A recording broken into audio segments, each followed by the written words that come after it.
Assalamualaikum warahmatullahi wabarakatuh. Perkenalkan, nama saya Soibatul Adawiyah. NIM 1807981, D3 Tata Boga 2018. Nah, baiklah, kesempatan kali ini saya akan mempresentasikan food control, yaitu penerapan Good Manufacturing Practice atau GMP di dapur rumah sakit.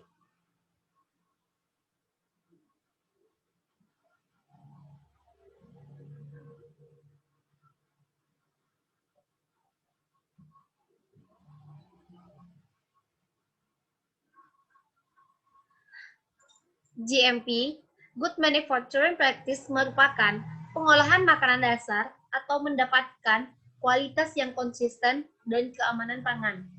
GMP merupakan sistem yang melakukan penanganan dalam pengolahan makanan, mulai dari pengadaan hingga makanan yang siap dikonsumsi. Dalam rangka mendapatkan keamanan pangan, maka harus melaksanakan penerapan GMP dengan baik. Pencapaian GMP merupakan tanggung jawab pemasok bahan makanan dan seluruh pekerja. Aspek GMP yang perlu diperhatikan dalam penanganan pangan meliputi pekerja, fasilitas, dan lingkungan dan peralatan dan proses pengolahan makanan yang baik. Namun, menurut Soumang DKK 2013 menyatakan aspek GMP dalam penanganan makanan terdiri dari pekerja, produksi makanan, pemeliharaan, bangunan, dan fasilitas peralatan dan sanitasi. Berikut ini adalah hasil penelitian penerapan Good Manufacturing Practice atau GMP di dapur rumah sakit. Hasil dan pembahasan. Yang pertama dari aspek bangunan. Pada dapur terdapat semut dan kucing yang berkeliaran di kawasan dapur, sehingga dapat mengganggu proses pengolahan makanan. Berdasarkan keputusan Menteri Kesehatan Republik Indonesia nomor 1204 tahun 2004, pada bangunan pengolahan makanan harus terhindar dari binatang mengganggu. Hal ini tidak sesuai dengan peraturan, sehingga dilakukan pengendalian agar tidak mengganggu proses pengolahan makanan. Dapur terdiri dari ruang persiapan, produksi, dan distribusi makanan. Dapur dibersihkan secara rutin, yakni setiap pagi, siang, dan sore. Pembersihan lantai dilakukan oleh petugas kebersihan dan dibantu dengan penjamah.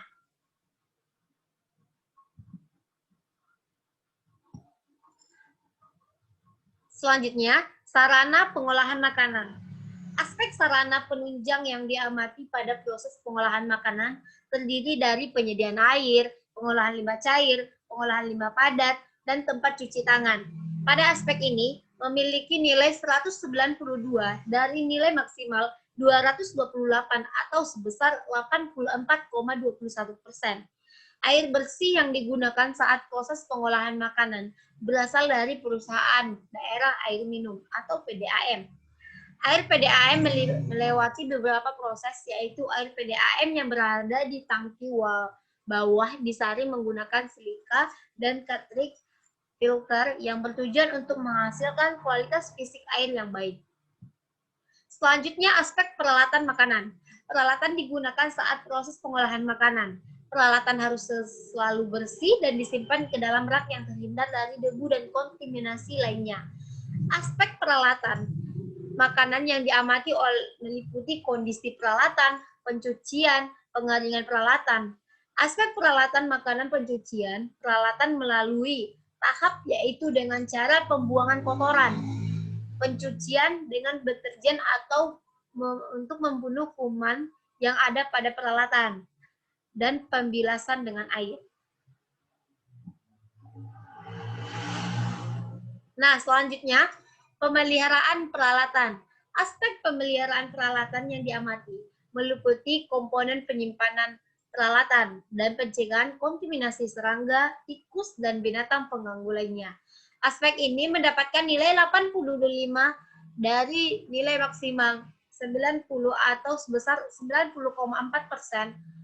Aspek pemeliharaan peralatan meliputi nilai lebih tinggi dibandingkan aspek lainnya.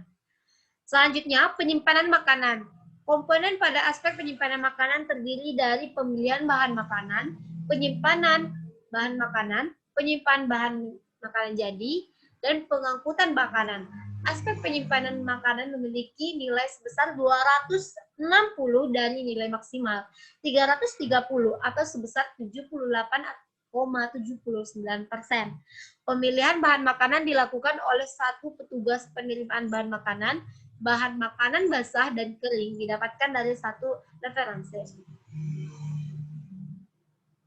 Nah, selanjutnya dari aspek penjama makanan.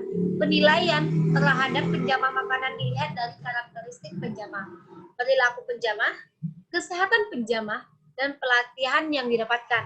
Penjama makanan terdiri dari 30 responden, yaitu 4 petugas memasak, 8 petugas persiapan, dan 18 petugas distribusi makanan.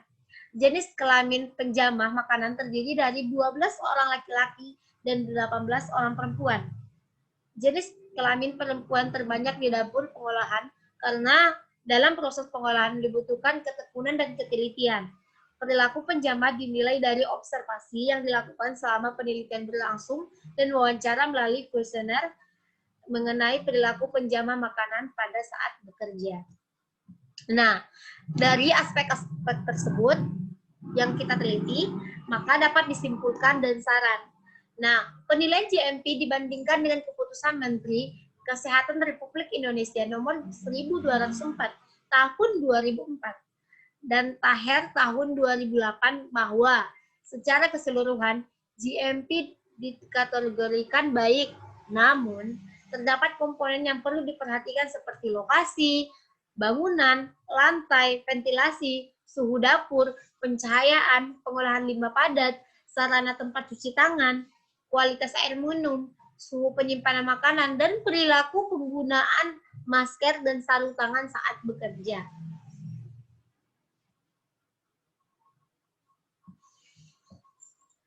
Disarankan menambahkan jendela yang terbuka sebagai ventilasi, menyalakan lampu saat melakukan proses pengolahan makanan, menambahkan exchanger atau sirkulasi udara yang baik, melakukan pengolahan limbah padat dengan cara pengomposan, memberikan alat pengering di dekat tempat cuci tangan, dilakukan pengontrolan pada suhu penyimpanan bahan makanan, dan melakukan pemeriksaan rectal swab pada penjamah makanan secara rutin, serta memberikan sanksi atau denda terkait ketidakpatuhan penjamah makanan dalam menggunakan atribut saat bekerja. Nah, sekian yang dapat saya presentasikan. Apabila ada kesalahan, mohon dimaafkan. Assalamualaikum warahmatullahi wabarakatuh.